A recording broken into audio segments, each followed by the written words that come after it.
The morning Verity Marsh pulled the wooden chest up from the bottom of the spring she was alone. That was how she preferred it. The early hours, before the birds grew loud, before Emmett came tumbling down from the sleeping loft, with his boots on the wrong feet, before Calhoun rose and stood at the window doing the quiet arithmetic that husbands do when they are worried about money and trying not to show it. Those first minutes of the day belonged to her. She had claimed them without asking permission, the way she claimed most things that mattered. The rope was cold and slick in her hands. She pulled hand over hand with the steady rhythm of someone who had done this many times, and the water of the spring moved in slow rings around the line as the chest rose through the blue-green dark below. She could see it coming up before she could touch it. A dark, rectangular shape against the pale, sandy bottom, growing larger as it rose, trailing a thin curtain of bubbles from the iron hardware on its corners. It broke the surface with a sound like a caught breath. She unlatched the door while the chest was still half in the water, her fingers knowing the mechanism without needing to think about it. Cold air poured out, genuinely cold. The kind of cold that had no business existing in a Florida morning in late April. And inside, sitting exactly where she had placed them 11 days ago, were a wrapped block of butter, 2 crocks of milk, a length of smoked fish, and a small jar of strawberry preserves. She was saving for a reason she hadn't named yet. The butter was firm. She pressed one finger into it. Cool, dense, sweet-smelling. Exactly what butter was supposed to be in a place in a season where butter had no right to be anything but a puddle of grease by Tuesday. Verity Marsh sat back on her heels at the edge of the spring, her wet hands in her lap, and laughed. It was not a polite laugh. It was the laugh of a woman who had been told in various ways and by various people over the previous 6 months that what she was attempting was foolish, impractical against the nature of things, and unlikely to work. It echoed off the cypress trees and startled a heron from its station at the far edge of the basin. And she did not care about the heron at all. She stayed there for a long moment in the early light, the butter cool in her hand, listening to the spring and the frogs and the slow push of water through the reeds, and allowed herself to feel the full weight of what the numbers meant. Then she set the butter back inside, latched the door, and lowered the chest back to its place on the sandy bottom 8 feet below. She would tell Calhoun at breakfast. She would show him the journal. But this moment, this first private confirmation that she had been right, that was hers. She had earned it. The story of how the Marsh family came to own 40 acres of Florida flatwood and marsh in the autumn of 1887 was not a story that reflected well on anyone's judgment, including their own. The land had been offered at a price so low it should have raised questions, and in fairness, Verity had asked them. She had asked them at the kitchen table in their rented rooms in Savannah, Georgia, when Calhoun unfolded the advertisement from the county paper and smoothed it with his palm. She had asked them again on the 3-day wagon ride south, as the landscape changed from red Georgia clay to the flat waterlogged green of North Florida, and the air grew heavier and wetter until it felt less like weather and more like a living thing pressing in from all sides. She had asked them one final time when they pulled the wagon to a stop at the edge of a clearing and looked at what their savings had purchased. 40 acres of sawgrass and cypress and standing water threaded with roots, alive with the particular industry of insects that had never learned to be afraid of human beings.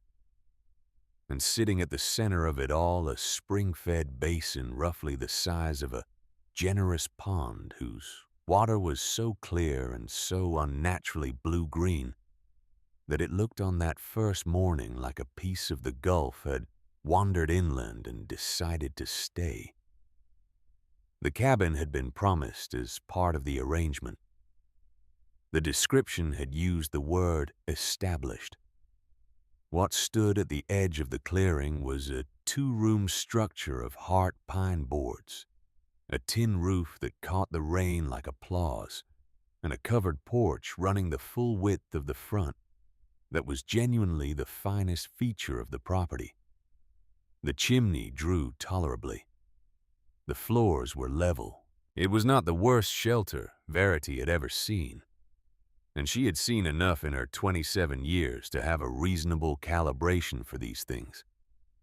What it was not was the homestead she had imagined. She stood on the porch that first evening with her arms crossed and looked at the spring and the cypress and the flat, wet expanse of the only land they now owned in the world. And she made the same calculation she made every time she was presented with a situation that could not be changed. She put aside what she had expected and looked squarely at what was actually there. What was there was cold, clear water. 40 acres of soil that was dark and alive with things that grew. A porch broad enough for 2 chairs and a reasonable future. And a husband who stood beside her with his hands in his pockets doing his own version of the same arithmetic, and who had the particular quality she valued most in him. He did not try to tell her it was better than it looked. Calhoun Marsh was 32 years old, raw-boned and quiet, with the unhurried competence of a man who had spent his life working with his hands and trusted them completely. He had been a carpenter before he was a farmer, and in the way of men who learn a craft deeply, he was still primarily a carpenter, who had also become other things. He thought in terms of grain and joint and load-bearing capacity. He fixed problems by making them structurally sound. He was not a man who expressed himself in long speeches, and Verity did not require him to be.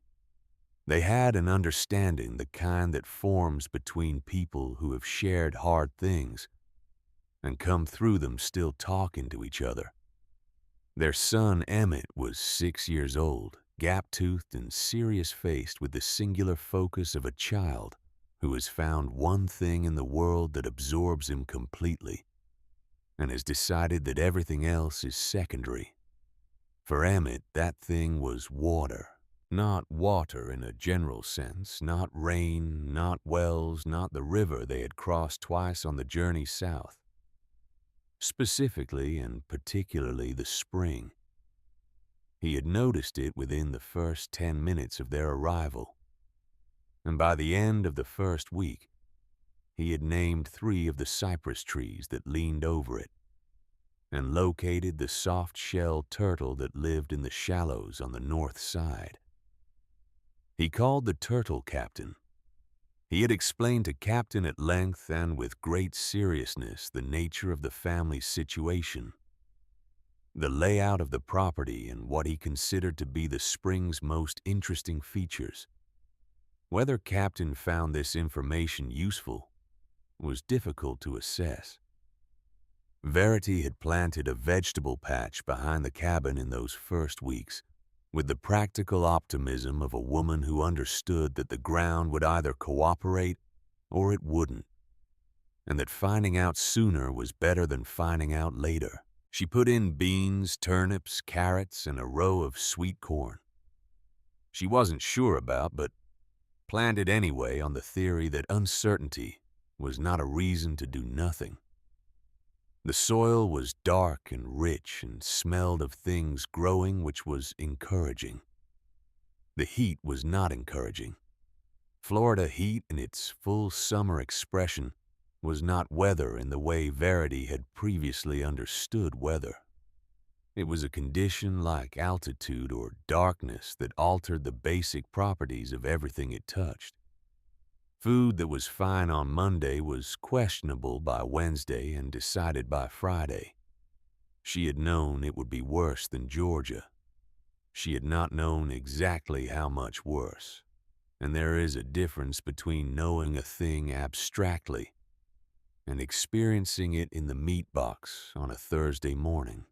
Calhoun had addressed the problem in the way he addressed most problems with wood and tools, and a plan he had thought through carefully before he said anything about it out loud. The root cellar was his idea. He had dug it himself through the previous autumn, working in the cool hours of early morning and late afternoon, going down 4 feet into the dark Florida earth, lining it with planks, fitting it with a door. He had been proud of it in the quiet way he was proud of things he built well. It was a good cellar, properly made, and in any reasonable climate it would have served them for years. The groundwater had other ideas. By the second week of March 1888, the cellar floor was damp. By the third week, it was wet. By the 1st of April, it was a muddy cavity that smelled of standing water and had rendered everything stored inside it either ruined or so close to ruin that the distinction was academic.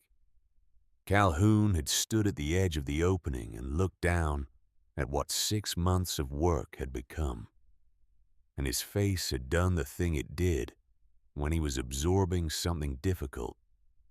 It had gone very still and his hands had stopped moving. Verity had said nothing about the fact that she had known from the beginning that the water table in this particular location was going to be a problem. She had not said it when he started digging. She had not said it when he was fitting the plank walls. She did not say it now, standing at the edge of the ruined cellar in the gray March morning with the groundwater seeping up around what remained of his work. She said, "What do we want to do next?" That was the kind of marriage they had. The food problem came to a head on a Monday morning in early April, 3 weeks after the cellar flooded. Verity opened the meat box before breakfast and found what was inside had turned overnight. 3 pounds of salt pork, purchased with money they didn't have a great deal of, loss to a single warm night, and a box that could not hold the cold. She carried it out without saying anything dramatic. She buried it in the corner of the vegetable patch where the soil was dark enough to use what it was given. She came back inside and stood at the kitchen table with her hands pressed flat on the worn wood surface, and she stayed that way for a long moment doing arithmetic that had nothing to do with numbers. This was the 3rd time in a month. Calhoun sat down across from her. The cabin was already warm at 7 in the morning, the humidity coming through the window screens like something physical. On the shelf behind Verity, a crock of butter she had churned 2 days ago had separated overnight, the yellow fat gone thin and greasy on top, the solids settling below. It was not usable. It was not anything anymore except evidence of a problem she did not yet know how to solve. Emmett was in the doorway. He sat on the edge of the porch with his feet hanging over the side, watching something in the water of the spring 50 yards away. He had been there since before Verity came downstairs, which meant he had been there since before the light was properly up, watching the spring come alive in the gray dawn, the way he watched it every morning. He said without turning around, "The water's cold, Mama." Neither Verity nor Calhoun said anything in response. They were looking at each other across the kitchen table doing the mathematics of the meat box and the butter crock and the 3rd failure in 4 weeks. And Emmett's observations settled into the room like a stone into water, making a small impact, then sinking unremarked to the bottom.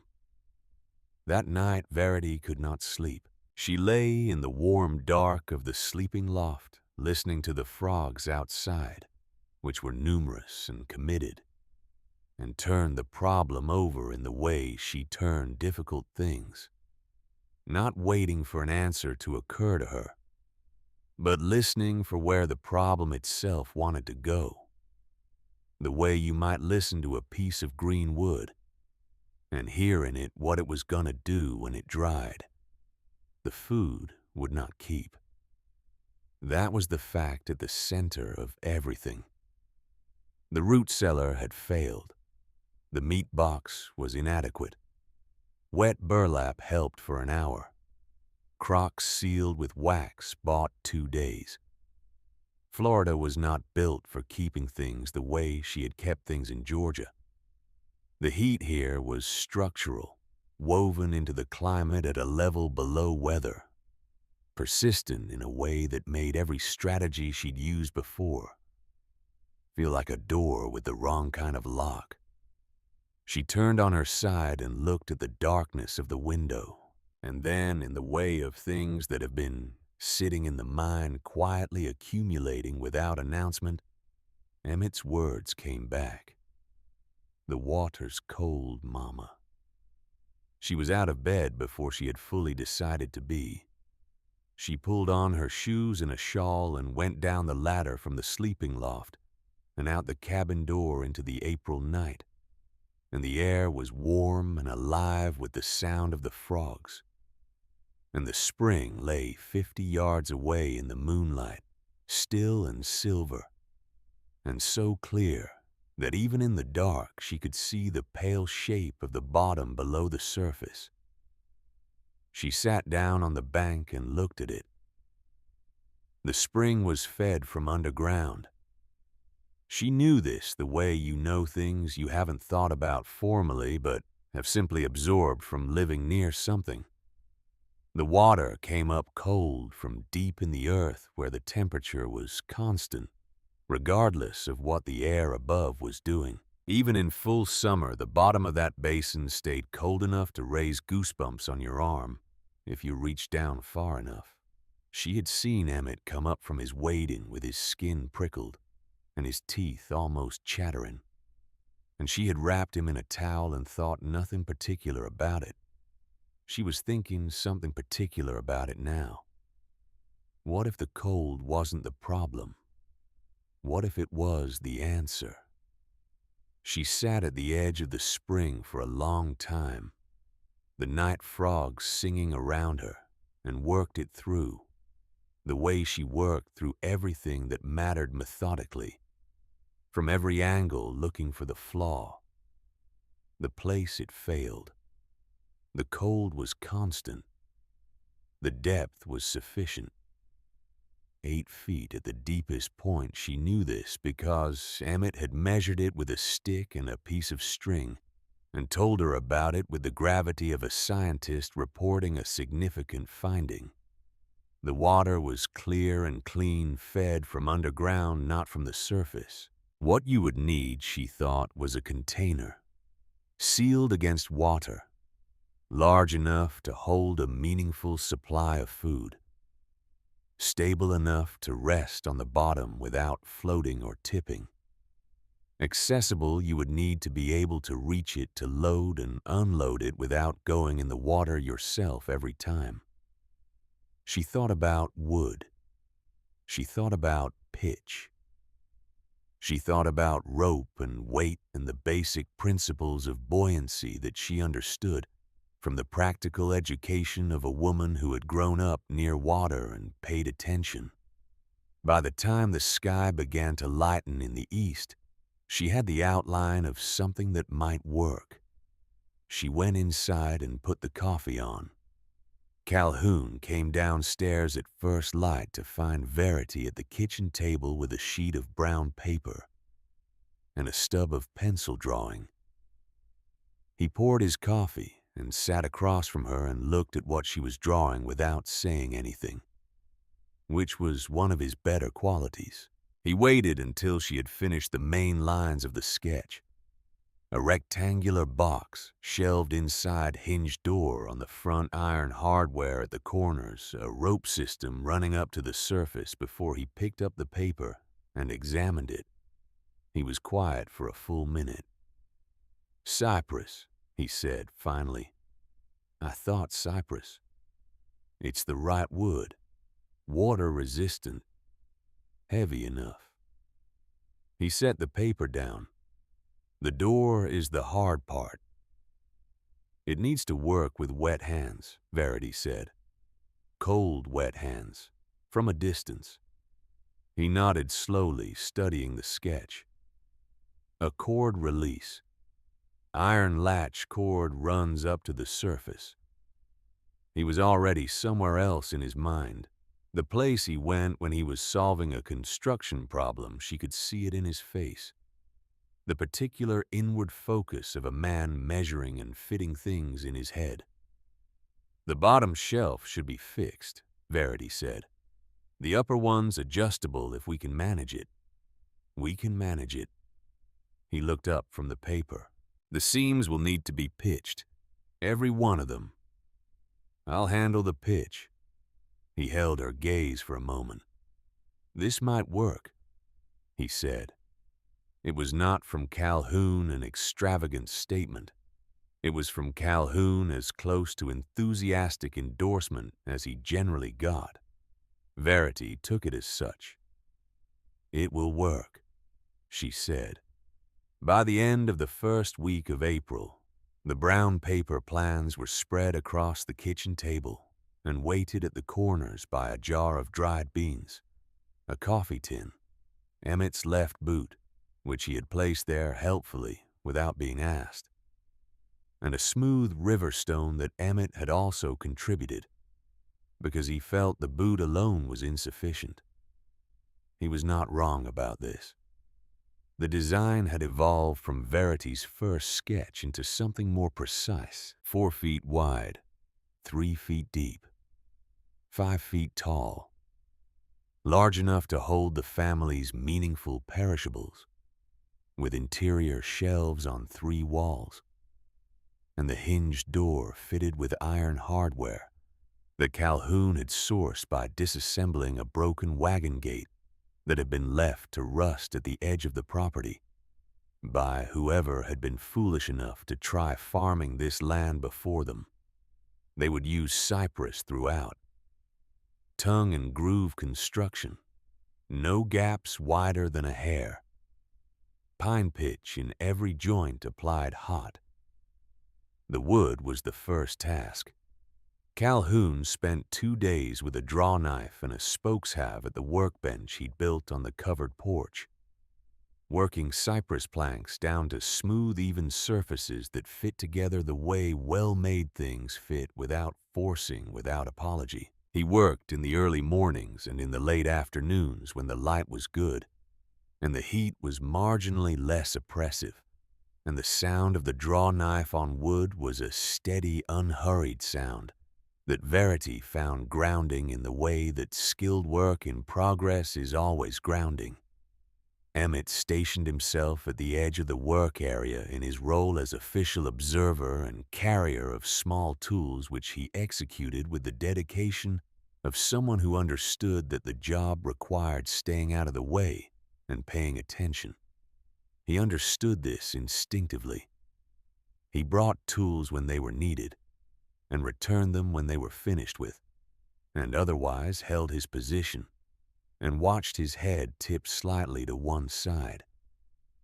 He asked Calhoun one morning while Calhoun was fitting a particularly stubborn joint, "Is it going to be a house for the food?" Calhoun considered this. "Something like that." "Will Captain mind it being in the spring?" "Captain will adjust." Emmett accepted this. Silas Burkett arrived on a Saturday in the second week of April with a haunch of venison over his shoulder, and the expression he always wore when he was about to be diplomatic about something he didn't believe in. Silas was Verity's older brother by 4 years. He had their father's coloring and their mother's tendency to say difficult things in the most reasonable possible tone of voice, which was a quality that could be either useful or maddening depending on the circumstances. He had come down from Georgia twice, since the Marshes had settled at Willow Sink, both times with provisions and an opinion he delivered carefully, the way a man places a heavy object on uncertain ground. He set the venison on the porch railing and looked at the brown paper plans on the kitchen table through the open door. "An underwater pantry," he said. "That's the plan," Verity said. She was at the stove with her back to him, heating water. He came inside and picked up the plans and studied them with the expression of a man reading a document he suspects is written in a foreign language. "The wood will swell. Cypress doesn't swell that way. It's designed for water. The pitch will crack. Not if it's applied correctly and allowed to cure properly. The rope will rot. We'll check the rope." Silas set the plans down. He rubbed the back of his neck. "Silas, I'm trying to understand what you think is going to keep the water out of a wooden box that's sitting on the bottom of a spring. Pitch in every joint, applied hot, double-coated." She turned and looked at him. "And cypress, which has been keeping boats watertight for 100 years. He was quiet for a moment. "Who's going to pull it up?" "I am." He looked at Calhoun, who was on the porch fitting a shelf bracket, and who met Silas's look with the equanimity of a man who had long since made his peace with the fact that his wife was going to do what she had decided to do. Silas looked back at Verity. He picked up the plans again and looked at them a second time more slowly. He handed them back. "I'll come by when you put it in the water," he said. Dorothea Holt was a different matter entirely. She arrived 2 days after Silas with a basket of cornbread and her measuring tape, a combination that Verity found entirely endearing, and said not one word of skepticism from the moment she arrived to the moment she left 3 hours later. She measured the spring. She looked at the sketch. She asked specific questions about the pitch formula and the rope configuration and the depth at which the chest would sit. Dorothea Holt was 51 years old and had survived things that would have reduced most people to dust. She had buried 2 children and a first husband and rebuilt her life around the second husband. Fletcher Holt, who farmed the 40 acres to the north of the Marsh property, and who was a decent man with a slow mind and a good heart. Dorothea was the reason that farm worked. Everyone in the small community of Willow Sink understood this, and most of them understood that Dorothea understood it too. Though she never said so directly, she had taken to Verity from their first meeting with the directness of a woman who recognizes something in another woman and doesn't need to talk about it. "Fletcher thinks the water will warm up by July," she said, standing at the edge of the spring and looking down through the clear water at the pale, sandy bottom. "The spring doesn't warm that way," Verity said. "It comes up from underground. The bottom of this basin is cold in August. I felt it." Dorothea nodded slowly. "I felt it in ours, too." She was quiet a moment. "Our spring is deeper than this one." "By how much?" 11 feet at the center. Verity looked at her. Dorothea looked back with the expression of a woman who is doing arithmetic and finding the results interesting. She left the cornbread and took her measuring tape home with her. Reverend Cornelius Vance came on a Wednesday. He was the pastor of the small congregation that gathered on Sunday mornings in the Holt barn. A man of 60 with a beard going gray at the edges and the particular authority of someone who has spent decades being consulted on difficult matters. He was not a cruel man. He was not a rigid man exactly. He was a man of his time and his community, which meant he had certain understandings about how things were arranged. And a woman of 27 designing and constructing an experimental food preservation system was not quite consistent with those understandings. He arrived in the middle of the afternoon when Calhoun was on the porch, fitting the iron hinges to the chest's door, and Verity was at the outdoor fire heating pine resin in a cast iron pot. He looked at the chest. First, it was sitting in the yard, nearly finished, a solid and purposeful-looking object that smelled of fresh-cut cypress and hot pitch. He looked at the outdoor fire and the pot, and Verity standing over it with a rag wrapped around her right hand and a flat stick in her left. Then he looked at the plans which were pinned to the porch railing with a square nail. He studied them for a long time without speaking. Then he turned to Calhoun. "This is quite a project," he said. "Is this your design?" The question landed in the air between the three of them with a weight that was not its literal weight. Calhoun set down the hinge he was working with. He straightened up slowly, the way a man straightens when he is choosing his words. He looked at Reverend Vance with the level, unhurried attention he gave to things that required careful consideration. "No," he said. "It's my wife's." The words were simple. They were completely unadorned. He did not explain them or soften them or frame them in any qualifying way, and Verity, who was watching from the fire with the pine resin beginning to run smooth in the pot, felt something settle in her chest that was not quite pride and not quite gratitude, but partook of both. Vance looked at her.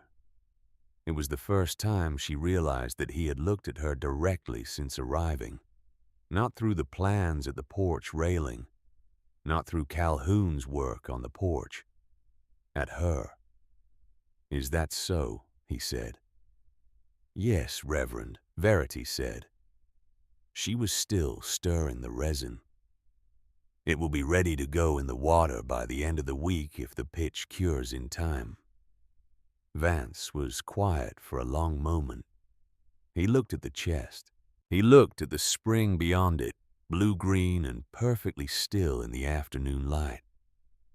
He looked at Emmett, who had appeared at the corner of the cabin and was watching the Reverend with the unself-conscious directness of a 6-year-old who has not yet learned that staring is impolite. "I see," Vance said finally. He picked up his hat from where he had set it on the porch railing. "I'll pray for your success." It was said politely.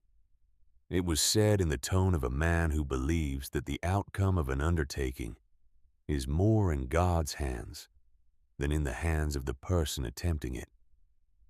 Verity understood the tone. She had heard it before in her life in other contexts from other mouths. "Thank you, Reverend," she said pleasantly. "The pitch should be ready." He left. Calhoun watched him go and then went back to the hinge. He didn't say anything. Neither did Verity. Emmett came and stood by the fire and watched the resin run smooth and dark in the pot. "What did he want?" Emmett asked. "To see what we were doing," Verity said. "Did he like it?" Verity considered the question seriously as she considered all of Emmett's questions seriously. "Not yet," she said. The building of the chest took the rest of April. Calhoun worked the cypress planks with a draw knife and a spokes halve until they were smooth as finished furniture, then fit them together in tongue and groove joints that required no gaps, no filler, no apology.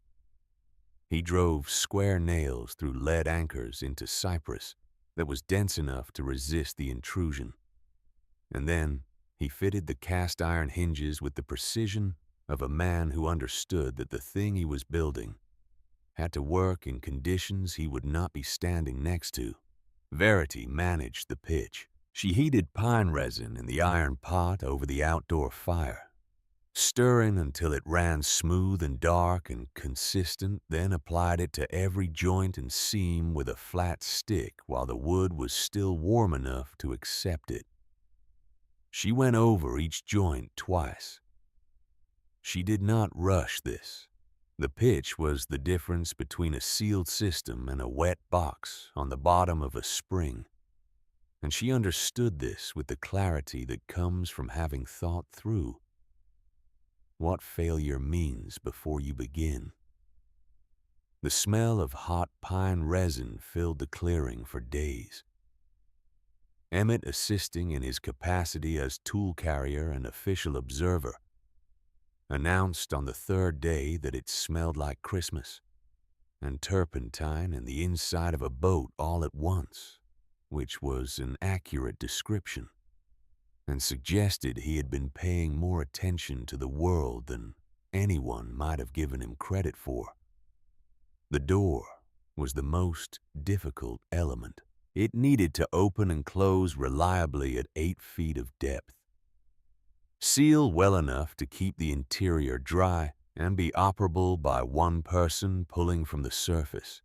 Calhoun engineered the latch from bent iron rod, a mechanism simple enough to work without thinking and strong enough to hold against the pressure of 8 feet of water.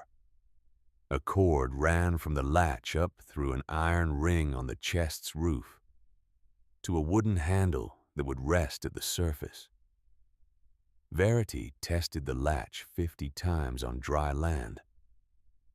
She opened and closed it with her right hand, with her left hand with both hands, wet from the water bucket, with her eyes closed to simulate working by feel. She adjusted the tension on the release cord twice. She widened the iron catch by a hair with a file, because one particular motion, a quick pull with the left hand at an angle, was catching and she could not leave catching. "It has to work when your hands are cold," she told Calhoun. "Cold and wet, and you can't see what you're doing." She kept adjusting it until it did.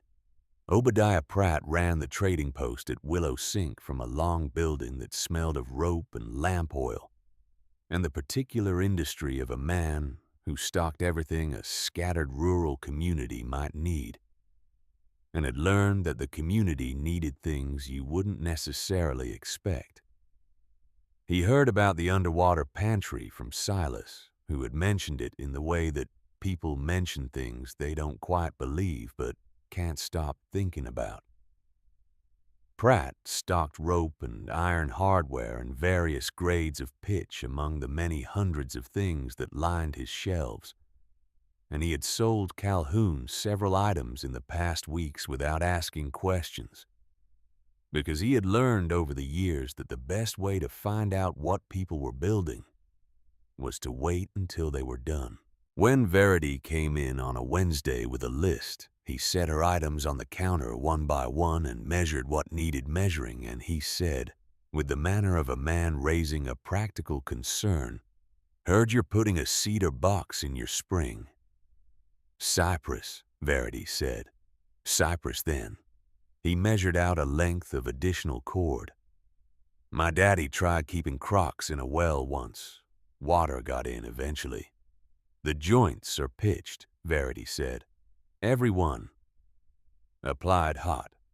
Pratt folded the cord and wrapped it in brown paper with the unhurried efficiency of someone who had spent his life measuring things. "Could work," he said in a tone that meant the opposite. Verity paid for her items and gathered them under her arm.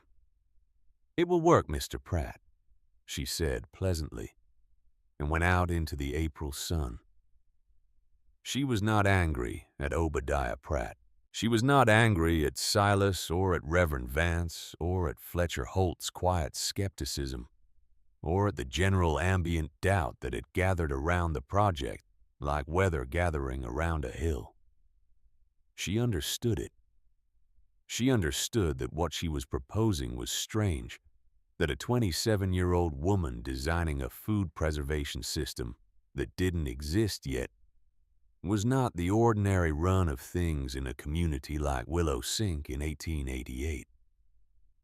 Understanding it did not make her more likely to stop. It made her, if anything, more careful.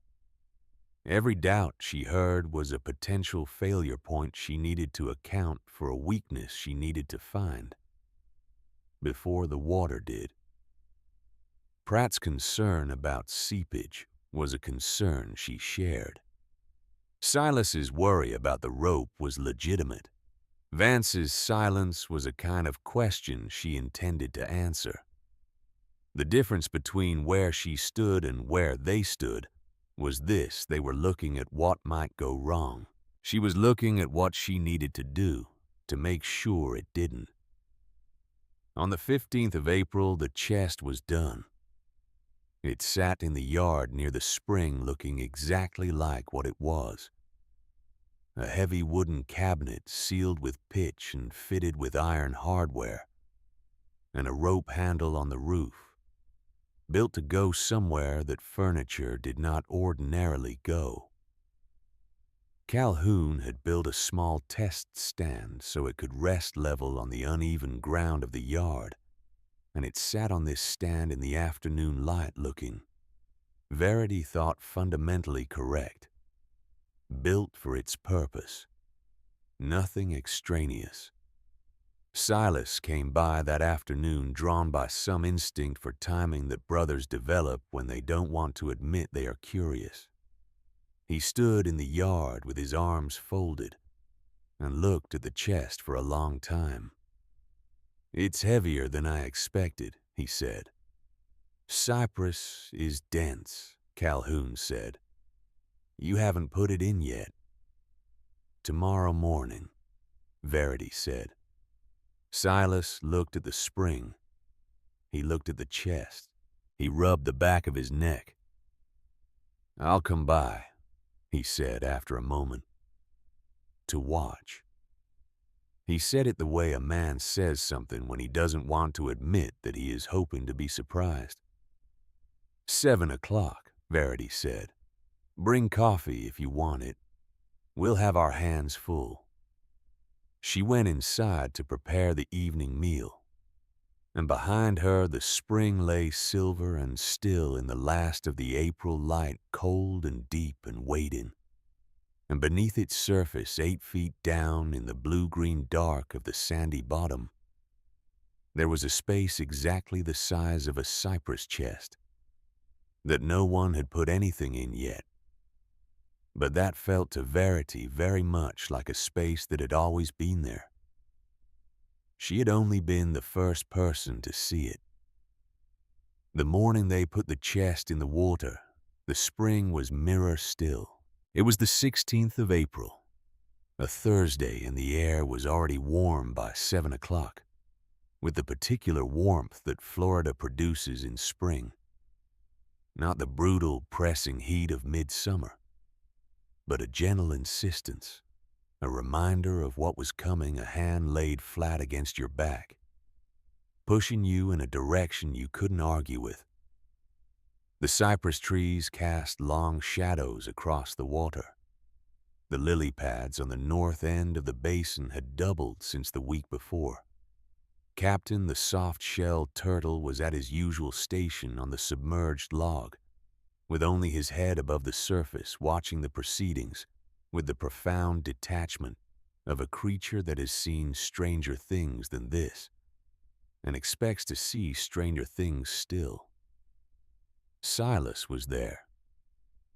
He arrived at 6:55 with no coffee, which meant he had left too early to make it, which meant he had not slept well, which meant he was more invested in the outcome of this morning than he was willing to say.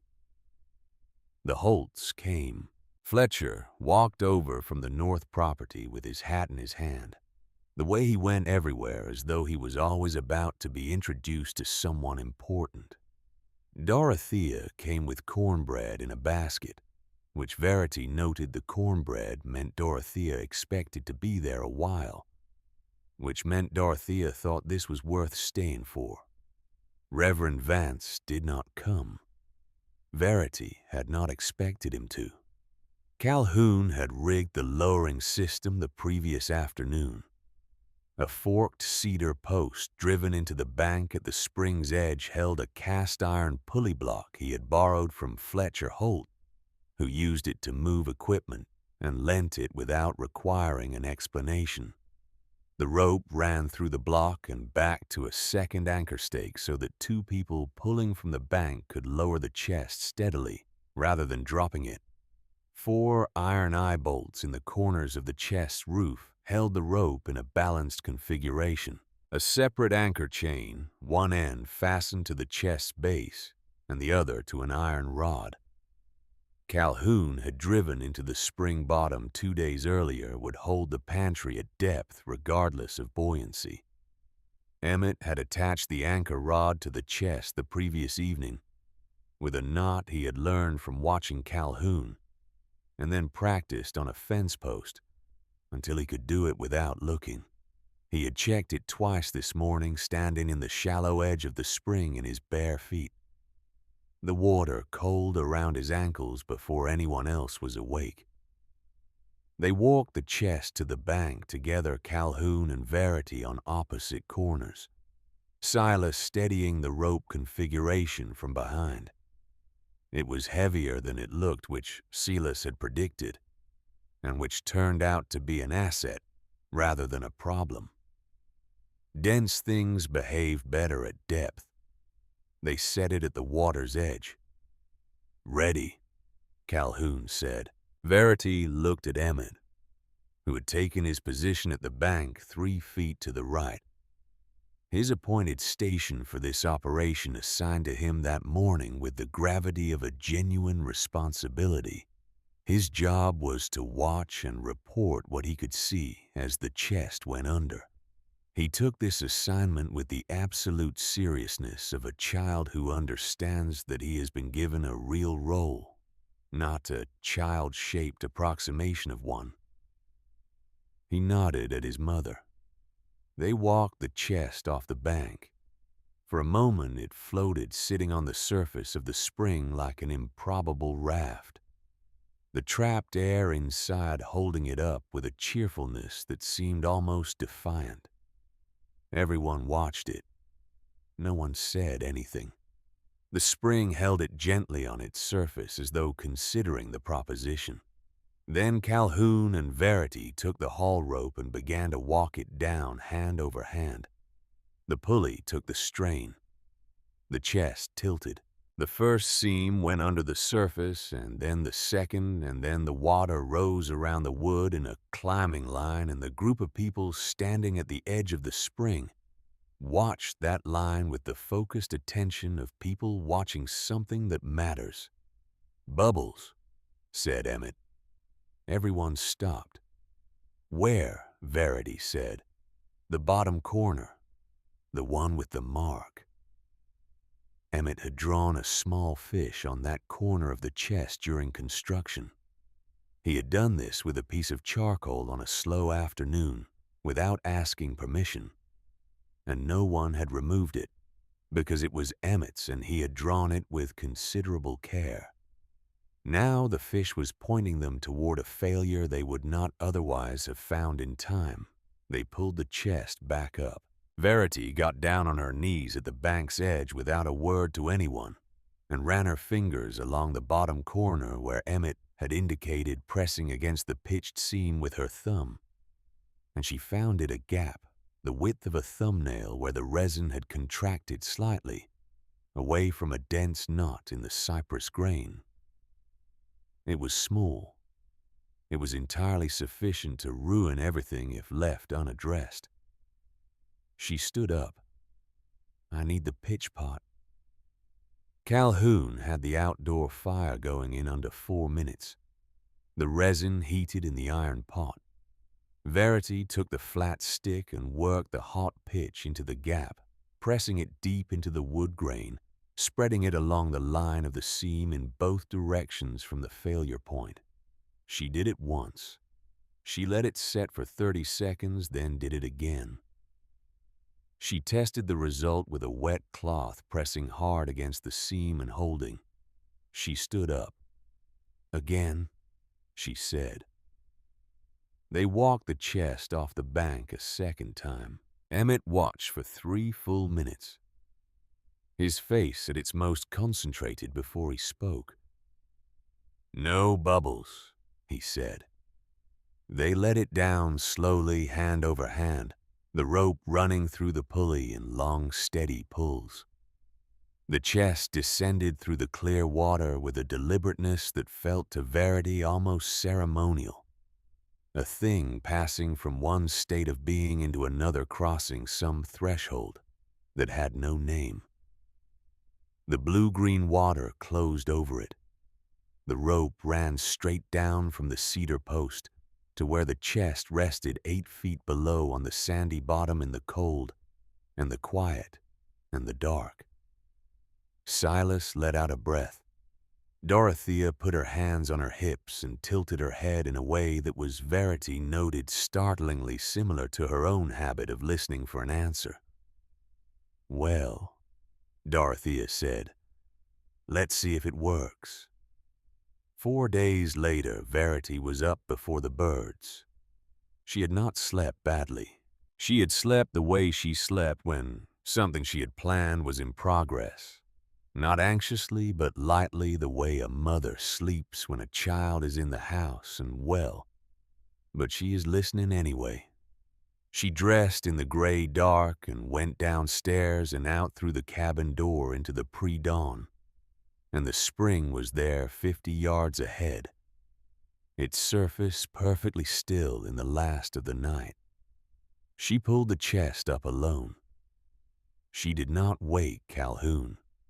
She did not wait for Emmett, who was still asleep in the loft in the boneless, total way of children who have spent the previous day at full attention and have nothing left. She took the haul rope from the cedar post and began to pull hand over hand, the rope cold and slightly damp with the night air, and the chest came up through the dark water below with that same quality of something crossing over. It broke the surface. She unlatched the door with fingers that knew the mechanism. Cold air poured out. The butter was firm. She held it in both hands for a moment and pressed her thumbs into the surface and felt the resistance of it, genuine, solid, exactly right. She set it down on the bank and reached back in. The first crock of milk. She tilted it and listened for the sound it made, which was the right sound. The sound of something whole and cold. She set it beside the butter. The salt pork, wrapped in cloth, smelled of nothing but smoke and salt.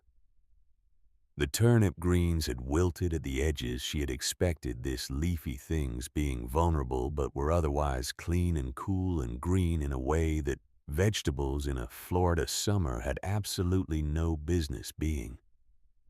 She sat back on her heels and looked at what was on the bank in front of her. She let herself feel it, the full, specific, earned satisfaction of a thing that had been conceived in the small hours of a sleepless night, and doubted by nearly everyone who had heard of it, and built with care and patience and hot pine resin, applied twice to every seam.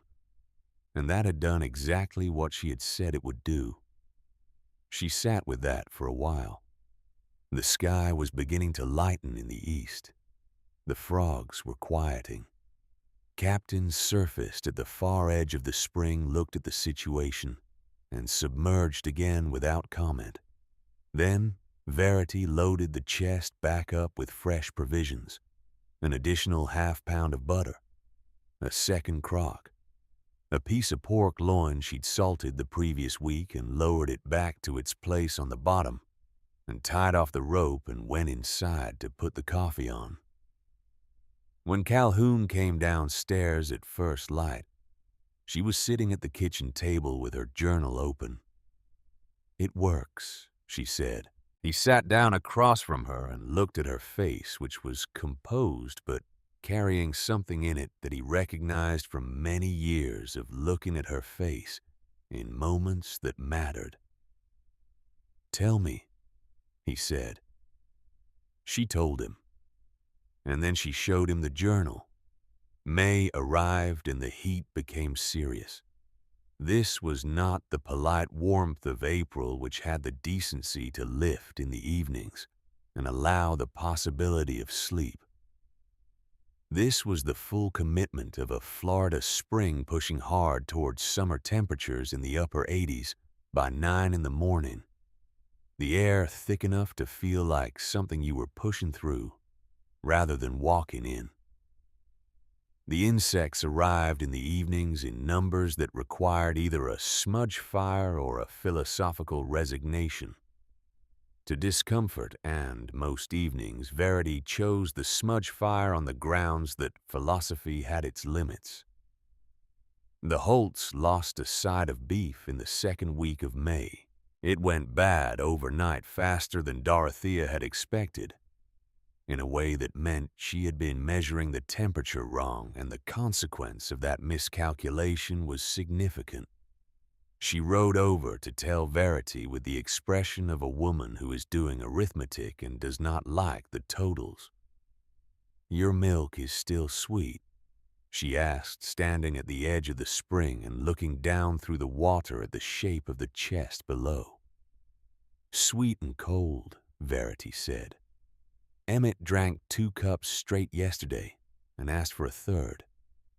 Dorothea was quiet for a long moment.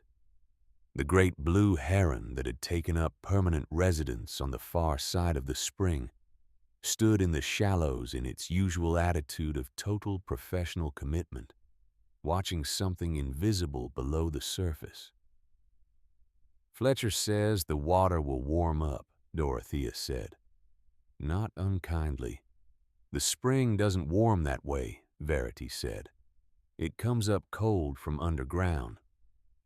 The bottom of this basin is cold in August. I have felt it."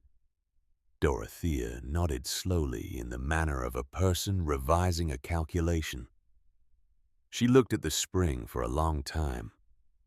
Then she looked at Verity. "When Fletcher builds ours," she said, "I want you to tell me exactly how you did the pitch." She rode home and Verity watched her go, and then looked down through the clear water at the dark shape of the chest sitting at the bottom of the spring, surrounded by the blue-green glow of that deep, cold, unchanged world, and felt something she had not named yet, solidifying into something she could almost touch. The real problem announced itself on a Thursday morning in the middle of May. Verity was at the spring before 6, as she was most mornings, the haul rope in her hands beginning the slow pull that brought the chest up from the bottom. 6 inches of rope had come over the cedar post when she felt something wrong. She stopped. She stood still at the bank's edge and held the rope in both hands, and attended to what she had felt the way she attended to things that presented themselves subtly rather than loudly. The rope had a quality in that moment that was not the quality it should have had. Not wrong in a catastrophic way. Wrong in a way that was gonna be catastrophic if she kept pulling. She did not keep pulling. She lowered the chest back to the bottom. A careful, controlled reversal, feeling the weight come off the rope as the chest settled. She secured the line around the cedar post. Then she took the rope in both hands and ran them along its length from the post downward, feeling the braid under her palms with the attention you give to something you are reading, rather than something you are merely touching. She found it 12 inches below the post, a section where the braid had thinned, not broken, not visibly damaged from a distance, but thinned in a way that told her very clearly that the 4 or 5 remaining strands were doing the work that 12 strands were supposed to do. It had been happening gradually. Stress applied repeatedly to a braid that had a flaw in its original construction. A section where 3 strands had been twisted instead of 4. And the weeks of daily raising and lowering had been finding that flaw and working it the way water finds the weakness in a stone. If she had kept pulling, it would have parted. The chest would have dropped 8 feet to the spring bottom with no haul line held only by the anchor chain, which was not configured for retrieval, and which would have meant going in the water with a setting bar and working by feel in the cold dark to reattach a line to a chest she couldn't see. The food inside would likely have survived. Getting to it would have been a different problem entirely. She stood at the bank in the early morning and looked at the rope for a long moment, and she was not shaken. She was not the kind of person who was shaken by the thing that almost happened, only by the thing that actually happened. But she felt the full weight of how close the margin had been, and she let herself feel it. Then she went inside and got her coat. Calhoun was not yet up when she came back through the main room. She did not wake him. She saddled Barley, the gray mare who was reliable without being enthusiastic about the distinction between a short trip and a long one, and rode out through the pine flatwood toward Willow Sink and the trading post of Obadiah Pratt, which was 10 miles round trip on a horse that considered a comfortable pace to be somewhere between walking and actual effort. The morning was already warm. The road was rutted and soft from the previous week's rain, and Barley picked her way through the worst of it with an air of resigned competence. Verity sat straight in the saddle and went through the rope configuration in her mind. Not the problem which was identified and understood, but the solution which she had already worked out before she reached the end of the lane. She would need a full coil of manila hemp, half-inch the best Pratt had. She would run 2 ropes through the pulley block independent lines, both attached to the chest, but operating separately through separate iron rings, so that if one showed wear, the second would hold until she could replace the first. She would check both ropes every morning before she did anything else, and she would replace them at the first sign of change, regardless of whether they appeared to have failed. This was the lesson: the rope you check is the rope that holds. The rope you assume is fine is the rope that parts at 8 feet of depth on a Tuesday morning. Pratt was opening his shutters when she arrived. He looked at her with the mild surprise of a man who has learned not to be surprised by things and has not entirely succeeded. "Mrs. Marsh," he said. "Good morning, Mr. Pratt. I need a full coil of manila hemp half-inch. Best you have." He went inside and found it on the 3rd shelf without needing to look, which told her he kept it well stocked, which told her she was not the first person to need rope in a hurry in this county. He measured it out over the counter with the unhurried competence of someone who had been measuring things for 20 years and saw no reason to rush now. He was quiet for a moment, then, "Rope giving you trouble," he said. "Replacing it," Verity said. "How's the box holding?" "The pantry is holding very well, Mr. Pratt. The butter is firm, and the milk is sweet, and we haven't lost a piece of meat in 3 weeks." She said it pleasantly because there was no reason not to be pleasant, and because she found that pleasantness in the face of skepticism was more effective than argument and required less effort. Pratt wrapped the coil in brown paper and tied it. "Glad to hear it," he said in a tone that suggested he was adjusting something in his understanding of the world slowly, and against some internal resistance. She tied the coil behind the saddle and rode home.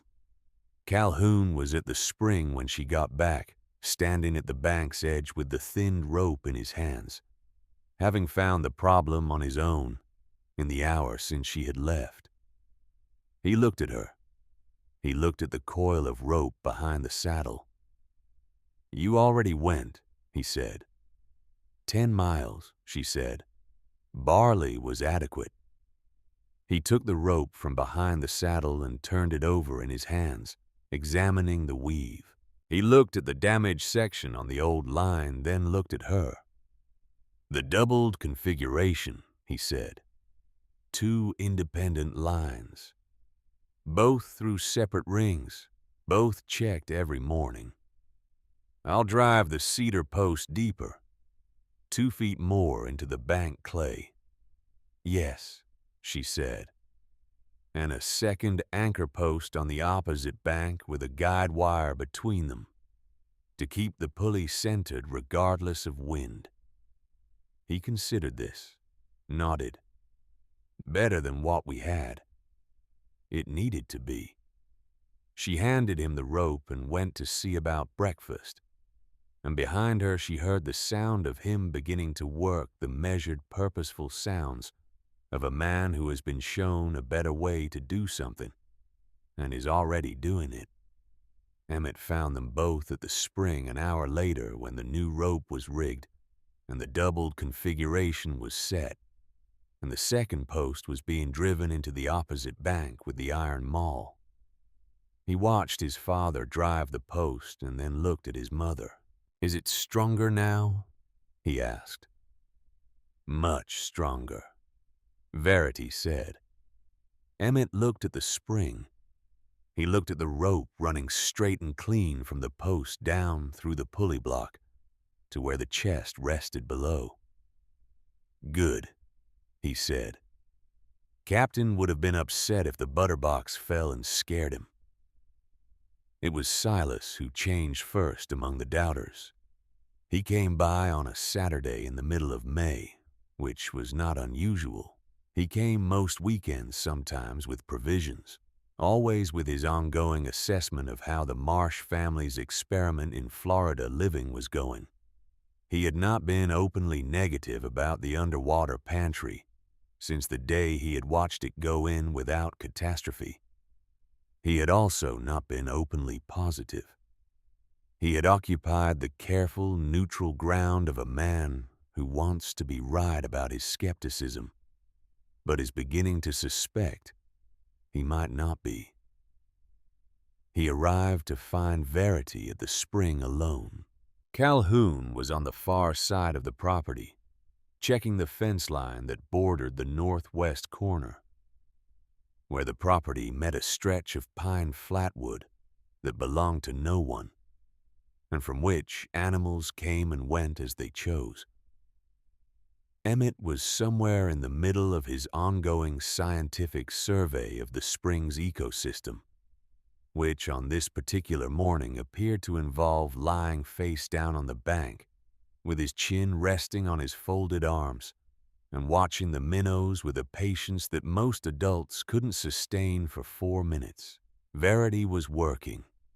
She pulled the chest up hand over hand with the steady, unhurried rhythm she had developed over weeks of doing it.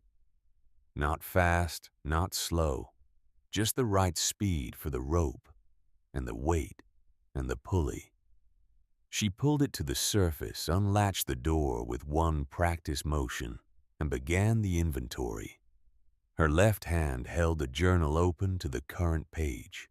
Her right hand moved through the chest's contents, checking each item against the list, assessing condition, making small notations with the pencil stub she kept tucked behind her ear. Butter firm, correct color, correct smell. She noted it. First milk crock, cold seal intact. She tilted and listened. Noted it. Salt pork wrap smell clean. Noted it. Smoked fish dry. Noted it. Cheese wedge whole, no surface change. Noted it. Green beans wrap cloth cool crisp. Noted it. She repacked 2 items she was removing for use in today's cooking. She added 3 new items she had prepared that morning: a wrapped piece of fresh pork, a small crock of buttermilk she had finished that hour, a bundle of young carrots from the garden that were too good to risk in the heat of the cabin. She lowered the chest back to the bottom with the same steady rhythm. She tied off the rope. She closed the journal and tucked the pencil back behind her ear. She had not noticed Silas arriving. He was standing 20 feet back from the bank, and he had been there long enough to watch all of it. The whole operation, beginning to end. He had the expression of a man who has come to inspect a thing, expecting to find fault with it, and has instead found that it is working as well as anything he has seen work in a long time. He said, "How long does it take? Depends on what I'm doing. 10 minutes for a routine check. 20 if I'm restocking. Every day. Every morning. Early." He was quiet. He looked at the rope running straight from the cedar post down into the spring's clear water. He looked at the journal in her hand. "You're writing it all down. Dates in and out, condition on retrieval." She came and stood near him, not quite alongside him, and showed him the page. 2 months of entries, precise and unadorned. Item, date, condition. The record of a system that had been working longer than he had believed it would. Silas read it slowly, which was how he read everything. He read it twice. He handed it back to her. He was quiet for a long time. The heron had come back to its station on the far side of the spring. A dragonfly made an unrepeatable geometric figure over the surface and was gone. The morning was already warm, the kind of warm that was going to become something more serious by afternoon, and they both stood at the edge of the cold spring that did not know or care what the air above it was doing. Silas said, "You know what Pa would have done with a problem like this? Moved somewhere colder," Verity said. Silas made a sound that was almost a laugh. "Probably." He put his hat on. He was getting ready to leave, which for Silas was always a process that involved several stages and sometimes a return. He turned his hat brim in his hands once. Then he looked at her. "Pa would have been proud of you," he said. "You know that." The words arrived simply without embellishment in Silas's plain voice. Verity turned her face toward the spring for a moment. The surface was still the water carrying that particular quality of late spring, full and cold and patient, and entirely without concern for the feelings of the people standing at its edge. "I know," she said. "Go home, Silas." He went. She stayed at the spring until she heard his horse on the road, and then she stood there a while longer, letting the morning settle into her the way mornings did when something had shifted. By the end of May, the journal was showing something she had not specifically planned for, but had hoped for without saying so. She showed it to Calhoun one evening after Emmett was asleep, spreading the pages on the kitchen table between them, and pointing out not the individual entries he had read those, but the pattern that the entries made when you looked at them as a whole. The mathematics were not dramatic. They were simple and clear and undeniable. They were wasting less food than at any point since arriving in Florida. Not by a small amount. By an amount that compounded week over week, because food that didn't spoil was food that didn't need to be replaced with money they had already spent once. The salt pork that lasted 2 weeks in the spring instead of 4 days in the meat box was salt pork that meant 1 fewer purchase from Pratt's. The butter that kept a week instead of going rancid overnight was butter that didn't need to be churned again until she chose to churn it. The garden was feeding them in a sustained way because vegetables she couldn't use immediately went into the spring instead of into the ground as compost. The savings accumulated. That was the word she kept returning to. Accumulated the way that small, careful things accumulate when they are done correctly and consistently over time. Calhoun read the pages twice. He set the journal down and looked at the ceiling for a moment, doing the arithmetic in his head, in the particular way he did mathematics, not with pencil, but with some internal process that arrived at the same place a pencil would have reached. He looked at her. "This changes things," he said. "It changes everything," she said. "If we can do this through summer." Can we? She thought of the spring bottom cold and constant fed from the deep earth. She thought of the doubled rope running clean through the pulley block. She thought of the pitch in every seam applied hot and applied twice.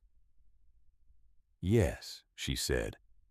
"Dorothea Holt came by on a Wednesday in the last week of May, and this time she didn't bring cornbread.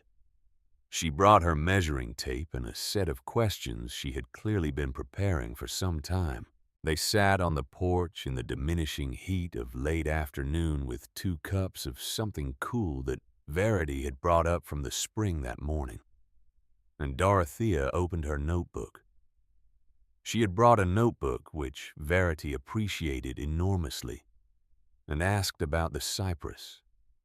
She asked about the pitch formula and the temperature it needed to be applied at.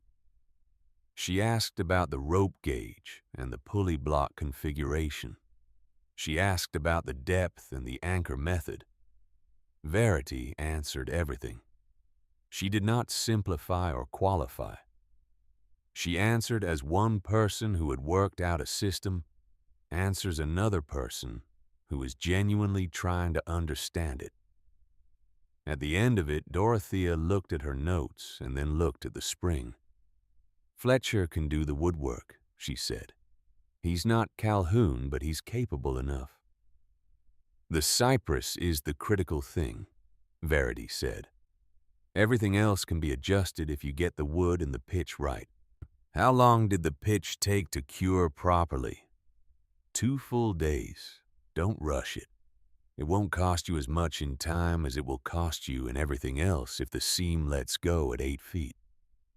Dorothea wrote this down with the specificity of someone who intends to follow the instruction exactly. She looked at her notes once more. Then she looked at Verity. "Fletcher will say it's my idea," she said, not bitterly, simply as a statement of fact. Verity looked at her. "Let him," she said. "The pantry will work the same either way." Dorothea smiled a small private smile of the kind that appears on the faces of women who have been having this particular conversation for most of their lives. She closed her notebook and finished her cup and stood up. "I'll be back in 2 weeks," she said. With questions about the door mechanism, she rode home in the last of the day's light, and Verity watched her go, and then looked out over the spring which had gone from silver to green to a deep shadow blue as the light changed. And below the surface in the cold dark of 8 feet down, the chest sat steady on the sandy bottom, the double rope running straight and clean from the iron rings on its roof, all the way up to the cedar post at the bank's edge. The anchor held. The rope was sound. The pitch was whole. She went inside to write the evening's entry in the journal. Dates in, dates out.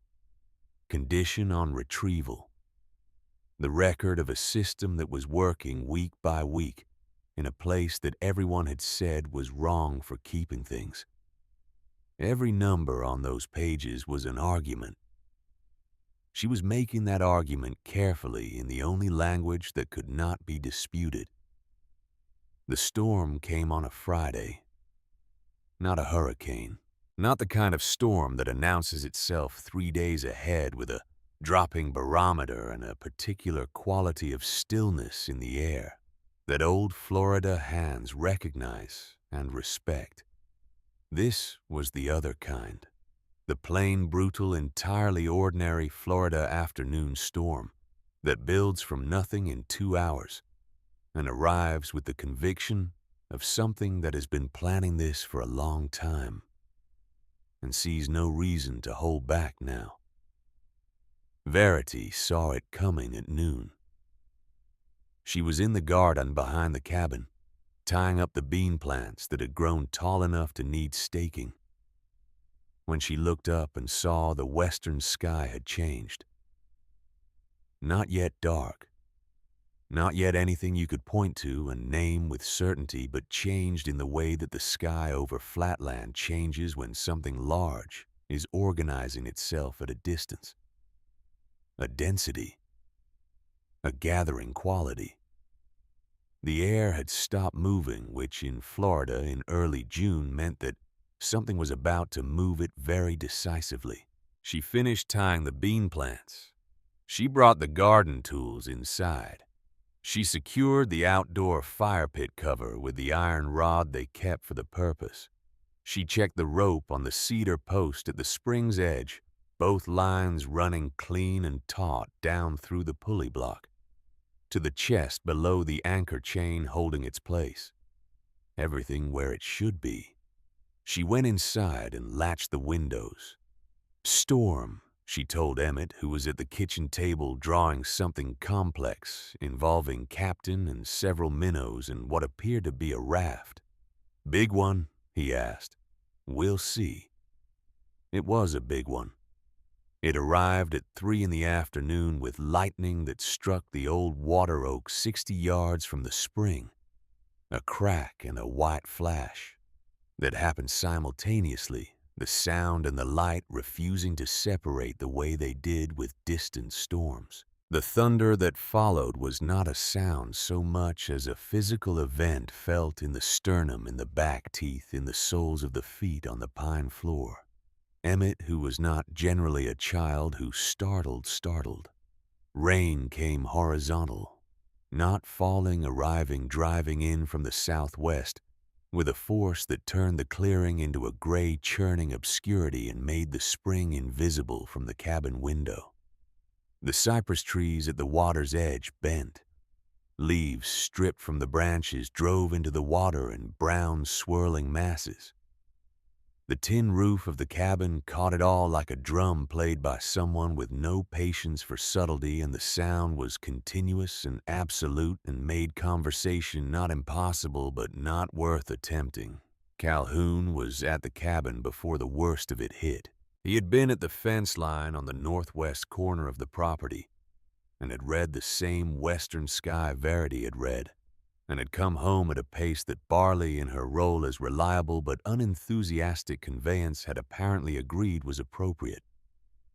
They sat it out together, Emmett on the floor with his back against the wall beneath the window, Captain's drawing in his lap, listening to the rain with the focused attention of a child who has decided that the storm is interesting rather than frightening, and intends to learn something from it.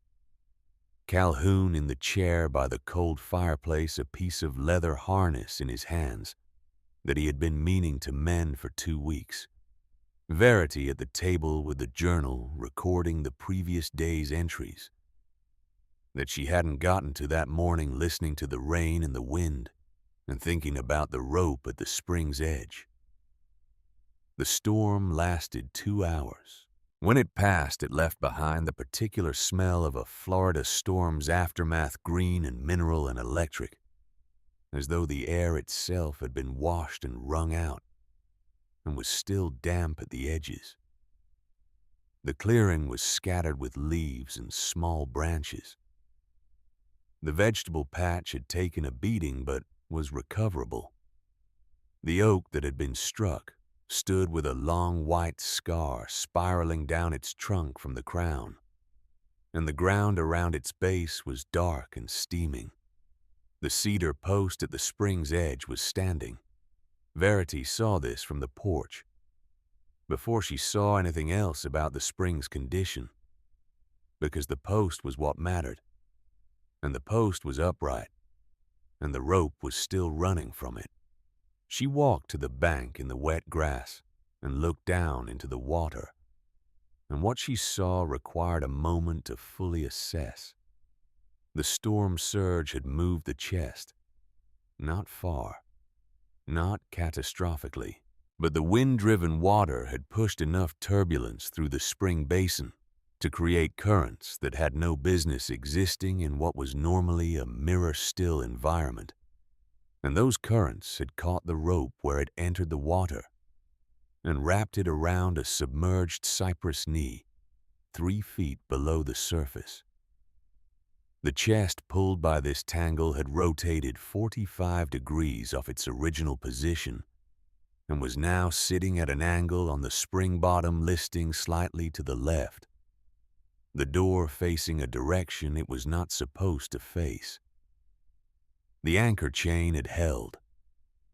The chest was intact, but the latch mechanism, twisted by the rope into an angle it wasn't designed for, had pressed against the bottom clay and jammed. Verity stood at the bank and looked at all of this through 8 feet of clear water in the last light of the storm's departure. And she looked at it for a long time with her hands at her sides and let herself see it clearly before she did anything else. She did not go in that evening. The light was going, and the water after a storm was clouded with sediment that would clear by morning, and there was no food emergency. The chest was intact. The anchor was holding. Nothing was lost yet. Going in now in failing light in clouded water with a rope configuration she couldn't fully see was a decision made from anxiety rather than from judgment. And Verity had learned early that those were different things and produced different outcomes. She made supper. She fed Emmett and Calhoun and herself. She listened to Emmett describe in considerable detail what the storm had looked like from his position on the cabin floor, which apparently had provided an excellent perspective on the behavior of the rain against the window glass. She washed the dishes. She put Emmett to bed. Then she sat at the kitchen table alone with the journal open to a blank page and looked at it for a long time without writing anything. Calhoun came and sat across from her. He didn't say anything, which was one of the qualities she valued most in him. He understood the difference between silence that was loneliness and silence that was thinking, and he did not interrupt the second kind with remedies for the first. She looked at the blank page. The honest accounting of what could go wrong was this. The rope was tangled around the submerged cypress knee in a configuration she couldn't assess from the surface. The chest was tilted. The latch was jammed against the bottom clay. Getting it right again meant going into the water, which meant 8 feet of cold, which meant working by feel in conditions she could not fully control, which meant relying on her hands to do what her eyes could not.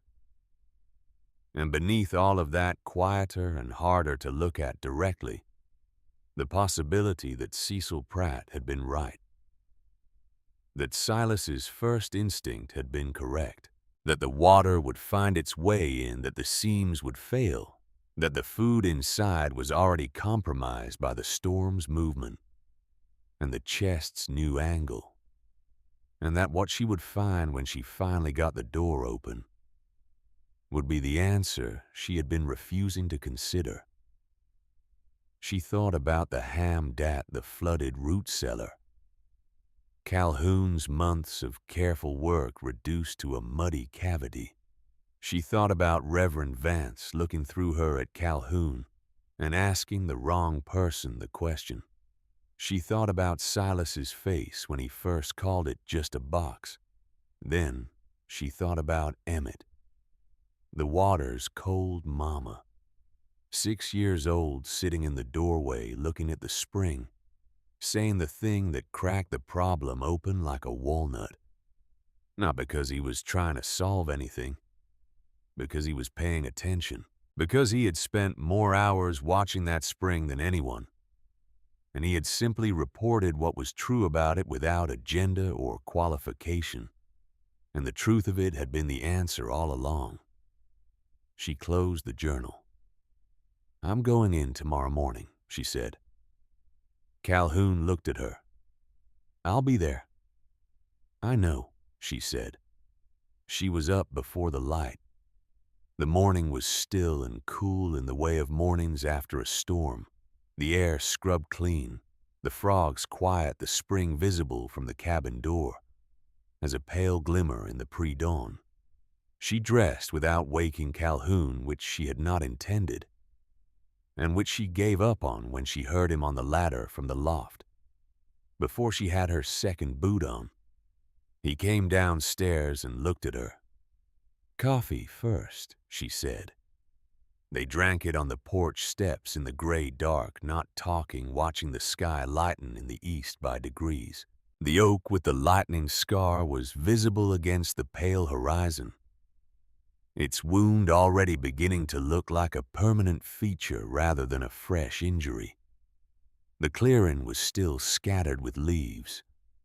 The smudged fire pit cover had shifted in the wind but held. Emmett appeared in the doorway at first light, his boots on the correct feet, which meant he had been awake and thinking about today for some time.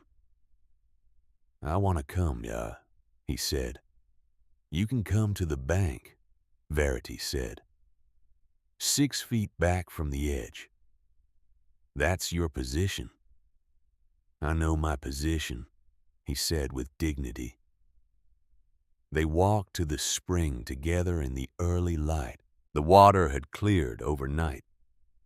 The storm sediment had settled, and the spring had returned to its characteristic transparency, so that from the bank you could see all the way to the bottom to the chest, sitting at its wrong angle on the pale sand.